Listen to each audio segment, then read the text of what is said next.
5, 4, 3, 2, 1, 0.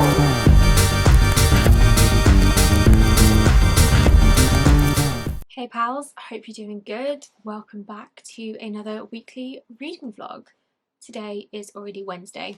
It seems like Monday and Tuesday have become my weekend from vlogging, but anyhow, that does mean I've actually done quite a lot of reading the last couple of days, so I already have some reading updates for you. If you watched last week's reading vlog, you may remember that I started A Taste of Gold and Iron by Alexandra Rowland on Sunday evening. I'm loving this. I was obsessed with this almost instantly, and that has not let up.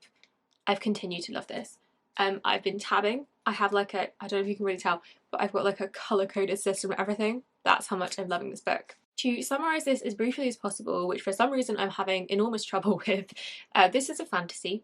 It is set in a kingdom whose reputation is based on the integrity of their coinage. And also the prince in this book, he can touch taste metals, which is a thing that a lot of people can do.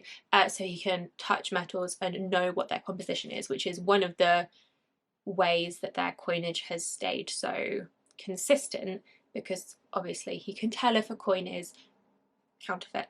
There is a bit of a conspiracy that has been uncovered with some counterfeit coinage at the very start of this book, which our prince has been tasked with investigating. There was also something of a diplomatic incident at the beginning of this book, which got some people killed, because although he is prince and would be in line for the throne, this is not something that he wants. He is an extremely anxious man, and his sister, the Sultan, has just had a baby, and the father of that baby does not trust him because many other princes would be trying to get their new niece out of the way so that they can inherit the throne, which is not something that he wants, but there's tension there. Following said diplomatic incident, he has appointed a new bodyguard who is very stoic and grumpy, and also happens to be falling in love with the prince. As mentioned, I love the characters. We get perspectives from both the prince and the bodyguard. I like them both. I like their inner monologues. The prince has a lot of anxiety. He has panic attacks, and I really like the way that they've been portrayed. I think that's done very well. I really love his relationship with his sister. There is also the commander of the guard. She's a bit of a parent figure to him, and I really like her as well. I love the sense of humour in this book. I love the fact that they're falling in love with each other. It's incredible. It's so well done. I also really like the kind of gender neutral setup of this fantasy world. I don't know if gender neutral is the right term, but it's all I can think of. So there's no gender roles, it seems. His sister is the Sultan and she has just as much right as he would. That's not a gendered inheritance thing. Also with family structure is very interesting. In their kingdom, the mother has ownership claim to their children. It's the mother's family who has claim to any children, and so the father of the new princess is referred to as the body father. He doesn't have any legal claim to what is technically his child unless she marries him, which he personally has some confusion with, and that is part of the issue that he has with the prince, but that's by the by. And actually the prince, as the princess's uncle, has more of a claim because he's part of the mother's family. I feel like I've explained that in a really confusing way, but I like it. It's not a big deal. This is not labelled as some smash the patriarchy kind of setting, but I think it's just done quite effectively without feeling like it's doing any box checking or anything like that. It's just in there, it's just part of the world, and I like how it's been done. And yes, I'm loving this.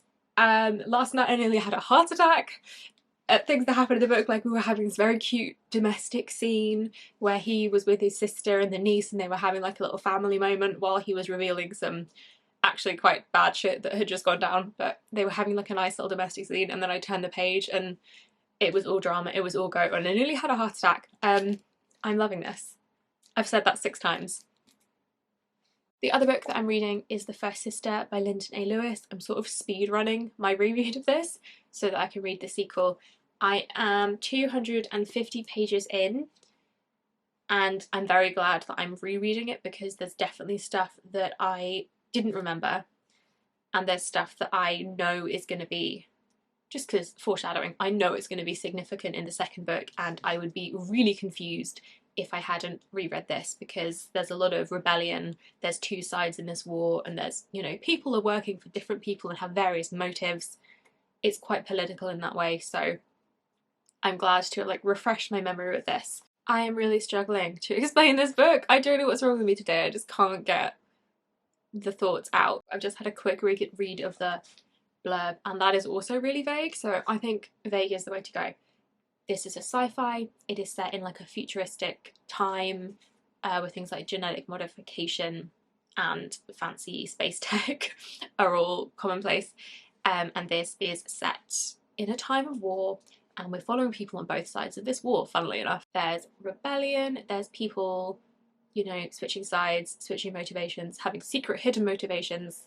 The war is basically between humans who have long since left Earth but are still humans, and then the other side of this war is the, I guess, descendants of people who were genetically modified when they first left Earth to be able to handle, I think Mars was the first planet that they went to. I'm not sure, my history of this made up world is not very good, but yes, it's a matter of like resources, because it all comes back to capitalism, doesn't it? But yeah, so we're following two people on each side of this war, and they're both realising that things are more complicated than they thought. And I loved this when I first read it. I'm loving it just as much now, and like I say, I'm glad to be rereading it so I can get to the sequel. I expect I will get this finished, if not today, then tomorrow, and then I can get onto the sequel, and hopefully, no, that's a longer book, so I won't get the sequel finished this week. But anyway, I'm getting ahead of myself. Those are my two current reads. I'm not reading anything on my Kindle at the moment, probably because I usually read my Kindle when I'm in bed, like right before I go to sleep, and I've been scrolling through my phone instead, so that's a bad habit. But I'm not sure what I want to read on my Kindle, so I'll let you know when I know. That's me. I'll catch you later.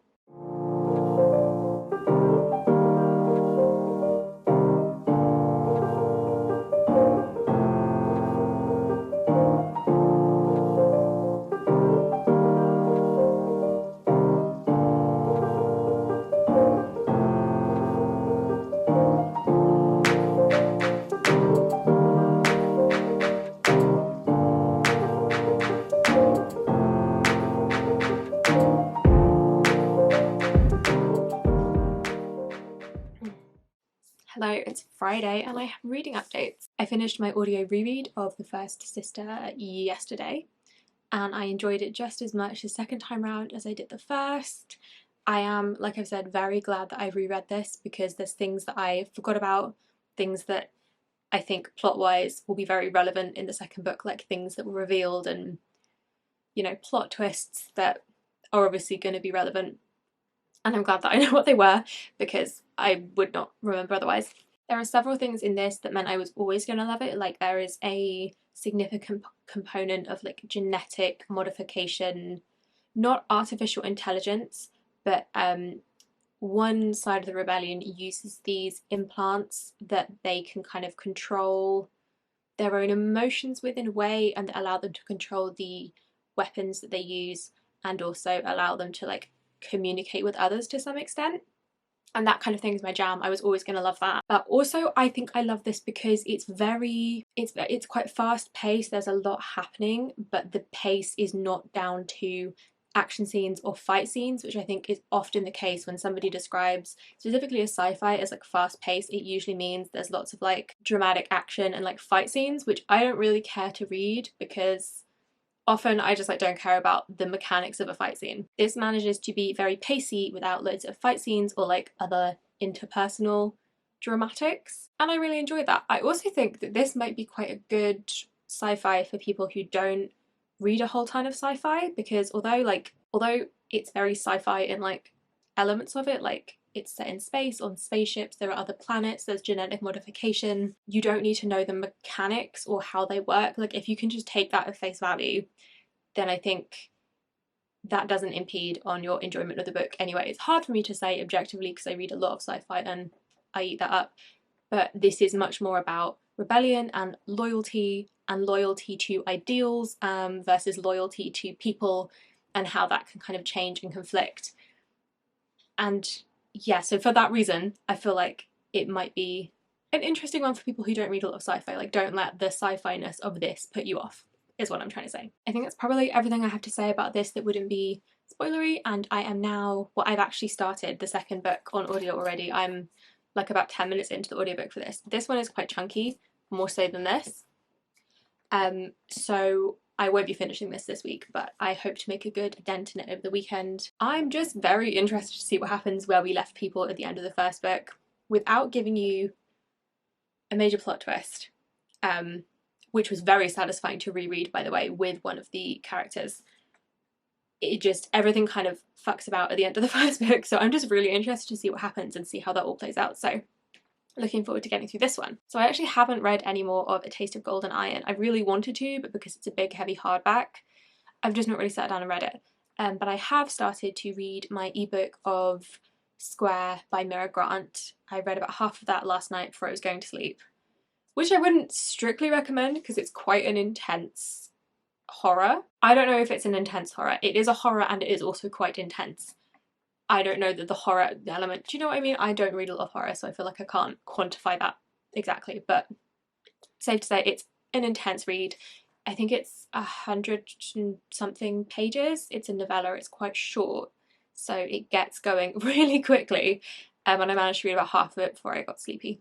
But I'm loving this. I love Mira Grant. I've said this before, Mira Grant is a pen name for Shauna Maguire with her like horror stuff, and it just really works for me. There's always a lot of like in-world science that's quite well fleshed out and well developed, and as you know, as you might guess from my love of sci-fi, I love that element in these horror books. And in this book, it's aliens creating like rifts in space, potentially also time. We haven't got there yet, but the laws of physics kind of stop playing according to the rules as we understand them. It's contemporary, it's set in I think May of 2022, so like it's set after the pandemic, which is briefly mentioned. It mentions like climate change, I think potentially these like rifts in space, potentially, or the effect of them is some kind of like metaphor for climate change, potentially, maybe not, maybe I'm just reading into that. But yeah, we follow Susan, who loses her sister when these rifts open. They open all over the world, and on one side of them things are as normal, on the other side it's like a desolate wasteland and nobody can go in because they get ripped to shreds and everything's disappeared. And also these aliens appear out of the rifts, kill each other, and that has not yet been mentioned again, so that seems to be not a significant plotline. But like I say, I'm only halfway through, that could change. I'm really liking it so far. You know, Mira Grant always does it for me, so I hope to get that finished today. Because it's such a short book, I probably won't say too much more about it, but I think it's safe to say that if you like the sciencey horror, you would like any of Mira Grant's work, frankly, but this one seems very scientific. Our main character ends up like working in a lab and working on the science of these rifts to try and get back to her sister, or get her sister back. So that's my reading update.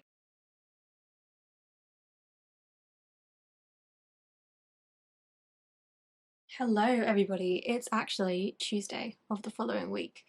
I've been a very bad vlogger recently, but I am here to wrap up and to give you my thoughts on what I've been reading. First of all, I'm going to talk about this because there's less to say about it. I've read actually quite a chunk, but that's going to be in the next vlog. Last week I didn't read too much more of this, but I'm enjoying. It sort of picks up right where the last book left off and sort of picks up a couple months later. Things are interesting. For that reason, I felt a little bit lost, weirdly, so I don't know if that might just be me actually, because I've been feeling a bit not great the last few days, so I think it's me like not super paying attention rather than the book itself being confusing, probably. We have at least one new perspective introduced in this book. Luce, who is the sister of one of the perspectives in the first book, and she is interacting with a couple of characters and a couple of like threats, almost, not threats, but like antagonistic, not characters, but like presences, themes. I'm not really sure what I'm saying. She is adding an extra layer of like complexity to the plot. I'm really enjoying getting her perspective of some of the things that were mentioned but we didn't directly interact with in the first book, so that's all good. It's much the same thematically, you know, it's about like rebellions and loyalty and taking down oppressive regimes from the inside, from the outside, from all angles. Yeah, that's about all I have to say about this book for now. I finished and I loved A Taste of Golden Iron.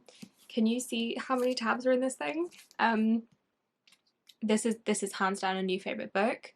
The author has already got a bunch of other books out that I think are set in the same universe as this one. I will be buying those and reading those as soon as I can get my hands on them. This was incredible. And as such, I'm not going to be able to be properly coherent about it.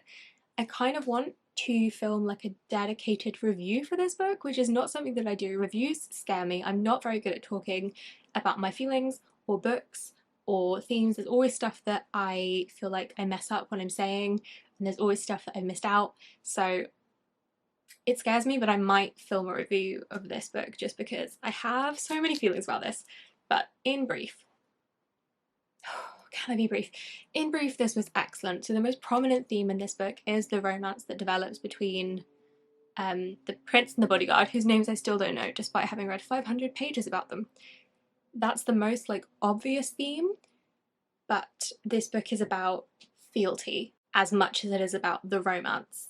And as they're like dedicated, because they're already dedicated to each other in like a courtly fashion. This is kind of it is fantastical, but it's more of like a court-based political setting. It's about the development of the characters as much as it is about the development of the relationship. But I've already gone on a tangent, and as I was saying, the kind of crux of this book, or the main theme that runs throughout, that everything else kind of develops from, is the fealty between the prince and his bodyguard, and that kind of loyalty. They already have like respect for the other person's position and that kind of dedication, and then the romance that develops builds on top of that and is strengthened by the fealty, and the fealty like strengthens that relationship, and it's all incredibly good. Having said that, the romance by itself is outstanding, is gorgeously written, the tension is high, the tension, it develops beautifully, it never feels rushed, it never feels kind of unrealistic for the characters as they are. The writing was gorgeous throughout, it was funny throughout. I really liked the sense of humour in this. There are several side characters that are also really well developed, and both of our main characters have like some level of relationship with them, and that develops throughout the book as well. One of the things I really loved that was discussed throughout this book, that was explicitly and deliberately discussed by the characters, so the communication was there, I'll just say that about the relationship. The communication was solid. But because it's a prince and his bodyguard, there is this power imbalance, or this potential for misuse of power, and that is discussed explicitly throughout by the characters. They kind of navigate their relationship as it develops throughout, which I thought was something that you don't see a lot in books, frankly.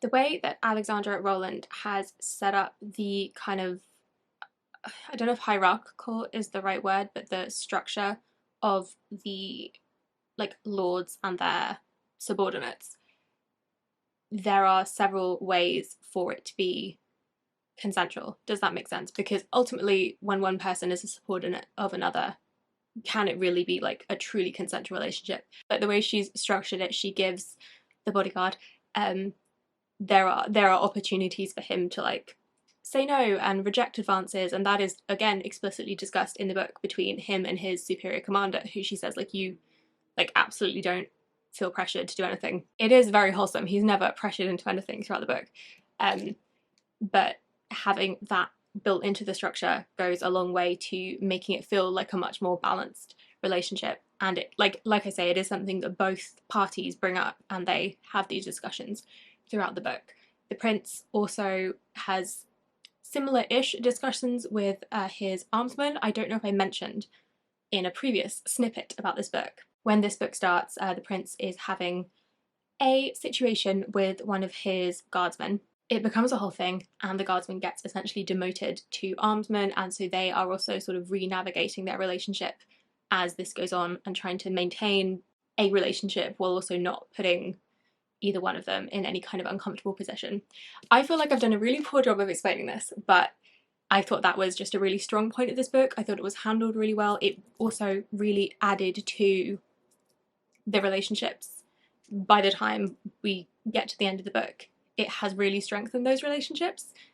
And I love this book so much. I'm not sure there's much more I can say about this book without just devolving into repeating how much I loved it over and over again, but I hope that I spoke in somewhat full sentences. I hope that isn't a nightmare to edit, and I hope you get the gist of what I'm trying to say, and I really hope you pick this book up. If it sounds even vaguely like it might be something you enjoy, I urge you to read it. It's excellent. Fealty with feelings and tactical kissing. What more could you want? Okay, I've been talking for way too long, and it, like I say, is already Tuesday of the next week, so this vlog is well overdue.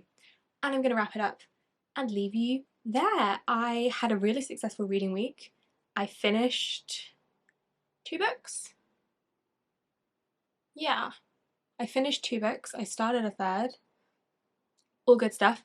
And I'm still having a really successful reading time. I'm telling you, DNFing is the way to go, because since I DNF'd a few books a few vlogs ago, I have just been reading nothing but good stuff. So I hope that you have enjoyed this video, and I'll see you in the next one. Bye bye.